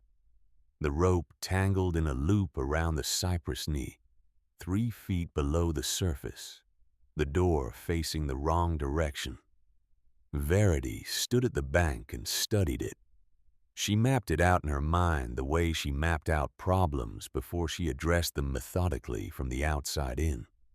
The cypress knee was fixed. She couldn't move it, so the rope had to come free from it rather than the knee coming free from the rope. The angle of the tangle suggested the loop had gone around once from the left, which meant unwinding it meant approaching from below and from the right. The latch jam was a separate problem she would address that after the rope was clear, not before. She sat down on the bank and pulled off her boots. The water was cold. She had known it would be cold. She had known it intellectually and empirically from years of living next to it, and from Emmett's enthusiastic reports. But when it hit her mid-shin on the first step down from the bank's edge, the cold was a physical fact that made itself known in a way that knowledge about coldness cannot fully prepare you for. Clear and clean and genuine with no equivocation about it. She waded in. By the time she was knee-deep, she had located the rope tangle visually from above. She could see the loop around the cypress knee clearly through the water, could see how it would need to come free. By the time she was waist-deep, the cold was no longer a shock, but a condition present, and real and not. She had decided something to argue with. By the time the water hit her chest, she was focused entirely on the rope and the knee, and the angle she needed to approach them from. And the cold was simply what the water was. the same way the sand on the bottom was what the bottom was. She went under. Not fully, not diving, she bent at the waist and put her hands and head below the surface, and the world changed. The sound stopped. The spring was entirely itself at this depth, cold and blue-green and lit from above by the early morning sun, slanting through the clear water in long angled columns. She could see the chest below her, sitting at its wrong angle, the rope running from the iron rings on its roof up to the cypress knee just ahead of her. Hands looped once and held. She got her hands on the rope below the loop. Working underwater by feel was different from working by sight. In the same way that all things done in limited conditions are different. Not impossible, just requiring more attention. More reliance on what the hands knew, rather than what the eyes could confirm. She had good hands. She had spent her adult life learning to trust them in conditions that required it, and they did not fail her now. She found the exact point where the rope was caught, traced the loop's direction, and began working it counterclockwise, the direction the tangle had to go to come free, which she had worked out from the surface and which proved when she tested it to be correct. It moved. It resisted, then moved again, the rope stiff with cold but still pliable enough to be managed. She surfaced for air. Calhoun was at the bank's edge with the guide rope in both hands, steady and silent, his face showing nothing that would have complicated what she was doing. Emmett was in his position 6 feet back, cross-legged in the wet grass, watching with the total concentration he brought to things that mattered. The heron was on the far bank, present as always. She went back under. The second pass on the rope freed it. She felt it come clear of the cypress knee with a give that traveled up through her hands and into her arms, and she worked it carefully back away from the obstruction and fed it upward toward the surface. She came up trailing the free rope behind her, water streaming from her hair, and handed the end to Calhoun. "Clear," she said. She turned back to the chest. Getting to the latch at 8 feet required going deeper than she had been. She couldn't reach it from her current position. The bottom was too far down, and the angle of the chest meant the latch was pressed against the clay on the far side. She took a breath, oriented herself, and went fully under, pulling herself down along the anchor chain, hand over hand, until her feet found the spring bottom. The sand was fine and cold under her bare feet. She felt for the latch with both hands, finding the chest's doorframe first, and then the iron mechanism, which was exactly where she knew it to be, and which was, as she had assessed from the surface, pressed at the wrong angle against the hard clay bottom. She worked her fingers around to the release cord, cold stiff present, and pulled it upward and sideways simultaneously, changing the angle of pressure on the latch while pulling the release, and felt the mechanism give. She pushed off the bottom and came up. She broke the surface at 7:15 in the morning and stood chest deep in the cold spring with the latch cord in her right hand, breathing, and Calhoun was already taking up the haul rope through the pulley block. And Emmett, from his position on the bank, said quietly and with certainty, "There it is." The chest rose. It came up through the water slowly, the doubled rope running clean through the pulley, and broke the surface with that familiar sound of something crossing from one world into another. Verity waded to the bank and pulled herself out, water streaming from her dress, her feet finding the solid ground of the bank's edge, and stood up. Calhoun guided the chest to the bank and steadied it. She unlatched the door. Cold air poured out, genuine, uncompromised cold, the cold of 8 feet of groundwater that did not know what a storm was and did not care. The butter was firm. Every jar, every crock, every wrapped piece of meat was exactly as it had been when she had last loaded the chest 3 days ago. The smoked fish was dry. The small cheese wedge was whole and cold, and entirely itself.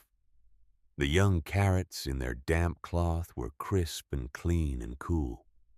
The way carrots grown in a Florida garden in June had no business being outside of a spring that didn't know what June meant. Not one thing had been lost. Verity stood at the bank's edge in wet clothes in the warming morning air and looked at the contents of the chest, and then looked at Calhoun, who was standing with the haul rope in his hands, and who was smiling in the way he smiled when something had gone exactly right. A quiet smile, not performed, the kind that arrived on a face before the person knew it was there. "The seams held," he said. "Of course they did," she said. Emmett uncrossed his legs and stood up from his position. He came to the bank's edge and looked into the chest with the careful attention of someone completing a formal inspection. "Everything's there," he said. "Everything's there," Verity confirmed. He nodded satisfied and went to check on Captain. They repacked the chest that morning with fresh provisions. Verity worked through it methodically, the journal open on the bank beside her, noting each item as she placed it. A full pound of butter wrapped in wax paper, 2 crocks of milk, the remainder of a pork loin she had salted the previous week, which had kept so perfectly that it smelled of nothing but smoke and salt and thyme. A bundle of young carrots from the garden that had survived the storm better than she had expected. 2 bundles of green beans fresh from the morning's pick. And last, placed on the top shelf with care, a small jar of strawberry preserves. She had been saving it. She had not said this to anyone or explained it or attached to it any of the meaning it carried in her own mind. Because some things explain themselves better by being done than by being described in advance. She set it carefully upright on the top shelf, where she could see it when she opened the door. "That one's for celebrating," she said to Emmett, who had returned from his inspection of Captain and was watching the loading process with his usual serious attention. "Celebrating what?" he asked. "I'll tell you when we open it," she said. She lowered the chest back to its place on the spring floor. Calhoun, meanwhile, had driven a second anchor post into the opposite bank and run a guide wire between the 2 posts so that the pulley hung centered over the chest, regardless of wind or current. When he was done, the configuration was more precise and more durable than anything he had drawn on the original plans in April. Setbacks did this, Verity had noticed. Fixed properly, they left you better off than you had been before. Before the rope failure, she had not known that section of the braid was flawed. Before the storm, she had not thought about the guide wire. The problems had revealed the weaknesses, and addressing the weaknesses had made the thing stronger than it would have been if the problems had never come. This seemed important. She filed it away with the other things she had learned that she intended to keep. Fletcher Holt rode over that afternoon. Not by coincidence, Verity suspected. Word of the storm's effect on the spring and of the morning's repair had likely traveled the way things traveled in Willow Sink, which was through Dorothea, who noticed things, and through Emmett, who talked to Captain about everything significant, and through the general mechanism of a small community where people paid attention to their neighbors' difficulties. because they understood that their own might be next. Fletcher stood at the spring's edge and looked at the two anchor posts, the guide wire running between them, the pulley hanging straight and centered over the clear water below. "Storm didn't take it," he said. "The chest held," Verity said. "The rope tangled on a cypress knee. It's sorted now." Fletcher looked at the configuration for a long moment. He was a slow thinker in the sense that he thought things through completely before he spoke, which Verity had come to appreciate as a quality rather than a limitation. "Dorothea wants to start ours next week," he said. "She said to tell you she has questions about the door mechanism." "Tell her to come Tuesday," Verity said. "I'll show her in person. It's easier than explaining." Fletcher nodded. He looked at the spring a moment longer, then looked at Verity with the straightforward respect of a man who has revised his assessment of something and sees no reason to dress up the revision. "It's a good thing you built," he said. "It works," she said. "That's the main thing." He rode home, and Verity went inside to start the evening meal, and outside the spring lay silver and still.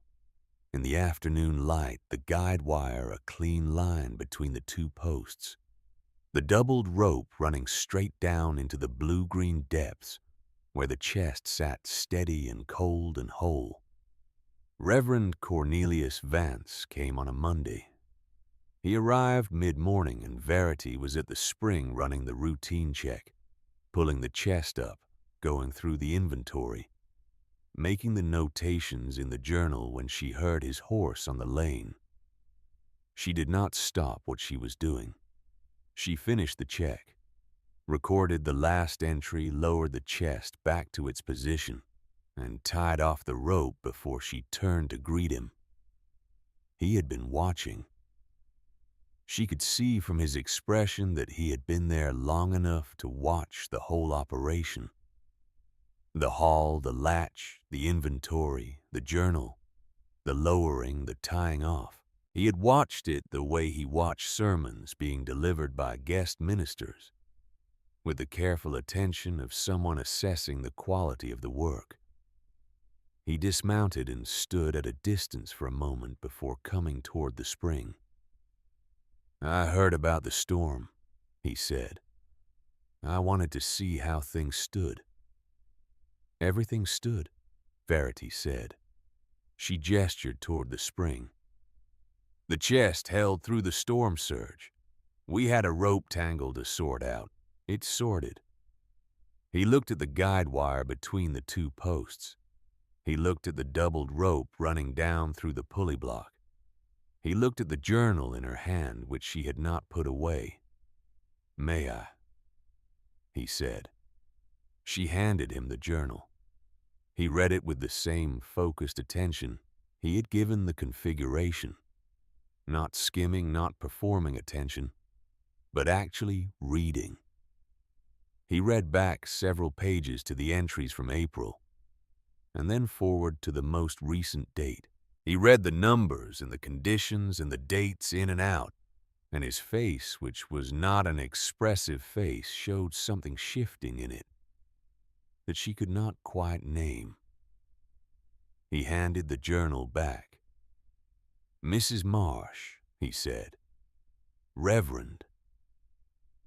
He was quiet for a moment, and the spring was quiet around them, and from somewhere in the cypress trees a woodpecker was engaged in its systematic work, which did not pause for the conversation. "When I visited in April," he said, "I asked your husband whose design this was." "I remember," Verity said. "I asked him," Vance said, "because I assumed." He said it plainly without decoration. "I assumed in a way that I have been reconsidering since." He looked at the spring. He looked at the guide wire. He looked at the journal in her hands. "I asked the wrong person," he said. The words arrived in the morning air between them and stayed there, simple and plain and entirely sufficient. "Yes," Verity said, not unkindly, not triumphantly, just yes, the way you confirm something that is true. He nodded once, and then for the first time, he turned and looked at her directly, not through the plans, not toward Calhoun over her shoulder, not at the spring as a way of not looking at her. At her. "Dorothea Holt tells me you've been helping her understand the construction," he said. "She's been asking good questions," Verity said. "I've been answering them." "She says you've been answering them very well." "The system isn't complicated," Verity said. "The principles are simple. Most people could build this if they understood what they were trying to do." Vance looked at her steadily. "You intend to teach it to anyone who wants to learn it," she said. He was quiet for a moment. Then he said something she had not expected. "If you were willing, I would tell the congregation about this, not as a curiosity, as something the community might benefit from." Verity considered this. She considered it the way she considered things that mattered seriously from all angles, looking for the flaw. She thought about what it would mean for Reverend Vance to stand in the Holt barn on a Sunday morning and tell 50 people that a 27-year-old woman had figured out how to keep food cold in a Florida summer. She thought about what it would mean for those 50 people to hear it from him, rather than through the gossip chain that had so far carried the information with varying degrees of accuracy and skepticism. "Yes," she said, "if you're willing to tell it accurately." "I will tell it as I've seen it," he said, "which is the only way I know to tell things." He rode away, and Verity stood at the spring's edge and watched him go. And when he was out of sight, she looked down through the clear water at the chest, sitting steady on the spring bottom. And she felt something that was not quite pride, and not quite vindication, and not quite relief, but that partook of all three in proportions she didn't need to name. She had not built this to prove something to Cornelius Vance.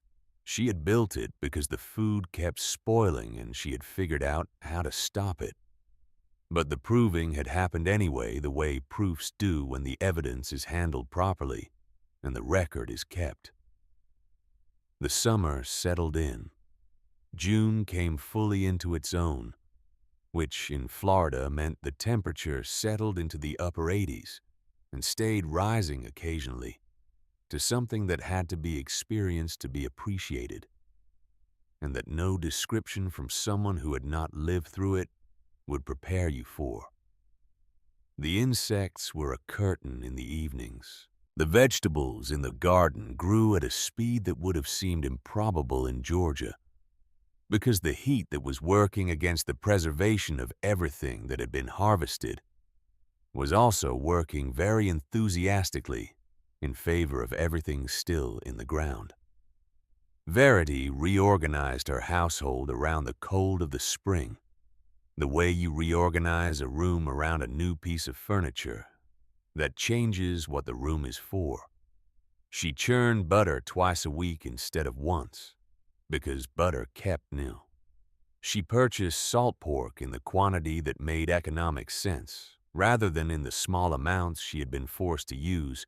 Before, buying small meant buying often, and buying often at Pratt's prices meant spending more than the larger purchase would have cost. The mathematics were simple. They were also, over the course of June, becoming the most significant improvement in the family's economic situation since they had arrived in Florida. She showed the journal to Dorothea on a Wednesday afternoon in mid-June. They sat on the porch in the relative cool of 4 o'clock. The porch caught a southern breeze that made it genuinely pleasant for 3 or 4 hours in the afternoon, if you positioned yourself correctly. And Dorothea turned the pages with the same careful attention she had given the design specifications. Less waste every week, Dorothea said.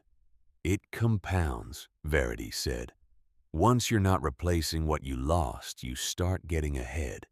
Dorothea looked at the numbers for a long moment. Fletcher will have ours done by the end of the month, she said. He's almost finished the box. I told him about the doubled rope. He'll want to check the pulley block for wear weekly, Verity said. The sheave can develop a groove if the load's not centered. The guide wire prevents most of it. Dorothea wrote this down. I'm going to keep a record, she said, from the first day. Do, Verity said. The numbers are the only argument that can't be disputed. Emmett had developed by June a practice that he had not announced and had not been assigned. On still afternoons when the spring surface was calm enough to see through clearly, he would lie on his stomach at the bank's edge and look down through the 8 feet of water at the chest below and report to Verity what he could see. 2 crocks, he would say. The butter block. The jar. Can you see what's in the jar? Verity asked once. It's red, he said. The celebrating jar. Yes, she said. That one. She opened it on a Sunday evening in the last week of June. The day had been the longest of the year. The summer solstice had passed 3 days earlier, and the light lingered now into the evening in a way that made the clearing seem suspended in a particular golden quality that had no equivalent in any other season. The frogs had started at the water's edge doing their patient, relentless work. The cypress cast long shadows across the spring, and the surface of the water caught the last of the low light and held it. Verity went to the spring alone as she had on the very first morning she had pulled the chest up and found the butter firm, the rope in her hands cold and familiar, the pull hand over hand, the chest rising through the blue-green water below, the latch known without looking, the door swinging open, the cold air genuine and constant, and exactly what it always was. She reached past the butter and the crocks and the smoked fish and put her hand on the small jar of strawberry preserves on the top shelf. It was cool and smooth in her palm. The seal was intact. Inside, the preserves were exactly what they had been when she placed them there. Deep red, sweet-smelling even through the glass, unchanged by everything that had happened in the weeks since.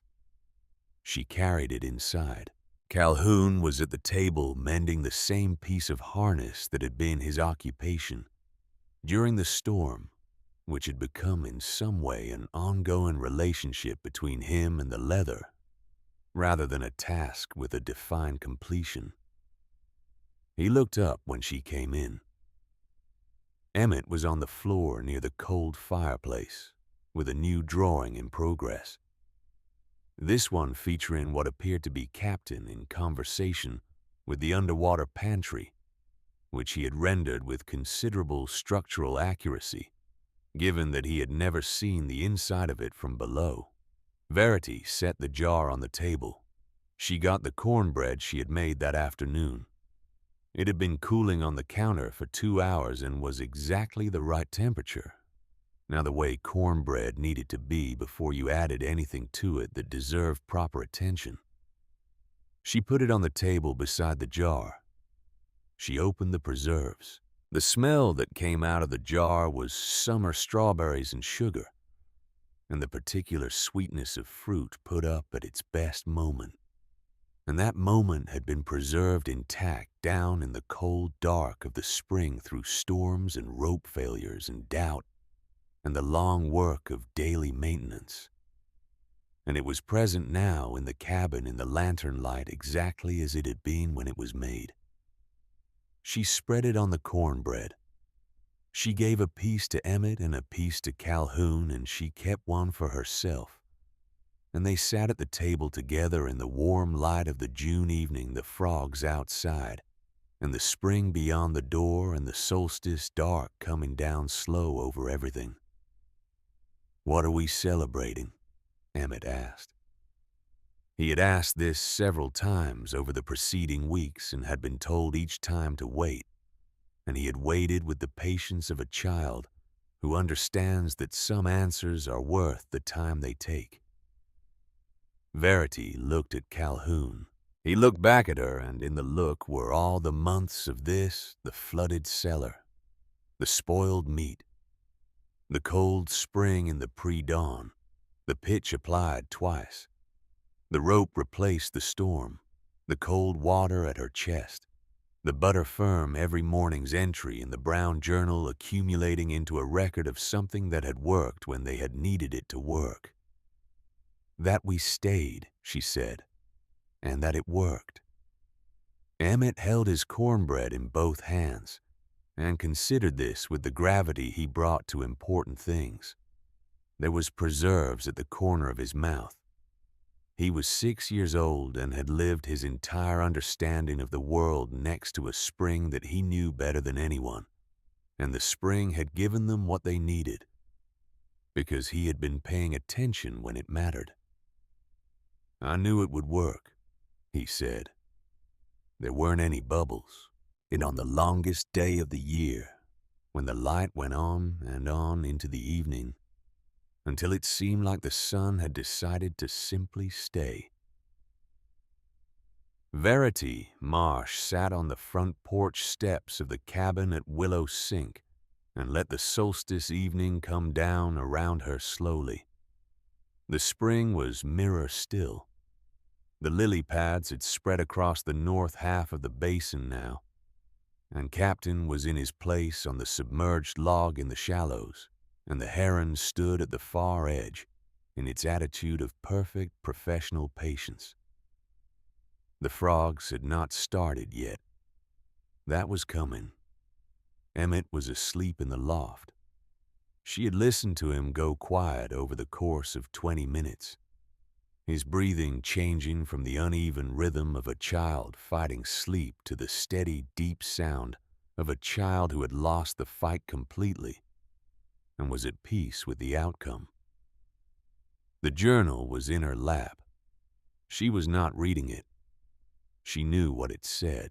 She had written every entry in it from the first tentative notations in April, when she had not yet been sure what she was measuring, to the clear and unambiguous record of June that showed in numbers that required no interpretation what the spring had made possible: less wasted, less replaced, less lost, more in reserve, more breathing room between what they had and what they needed, more of everything that mattered from a 40-acre piece of land that everyone had said was good for nothing but mosquitoes and mud, because the land had a spring at its heart that was cold and constant and fed from somewhere deep in the earth that the seasons could not reach, and she had been the one to look at that cold and see it for what it was.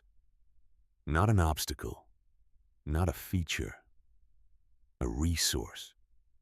Calhoun came and sat on the step beside her. He did not say anything. He had brought his own coffee, which meant he intended to stay for a while, which was all she wanted. The first frog started at the north edge of the spring, and then another. And then they were all going in that steady building, entirely reliable chorus. That was the sound of a Florida evening finding its full voice. The cypress trees were dark against the last of the light. The spring surface caught the dimming sky and held it. Below the water, 8 feet down in the blue-green cold of the spring bottom, the cedar chest sat on the pale sand, where it had always sat, surrounded by the quiet and the cold.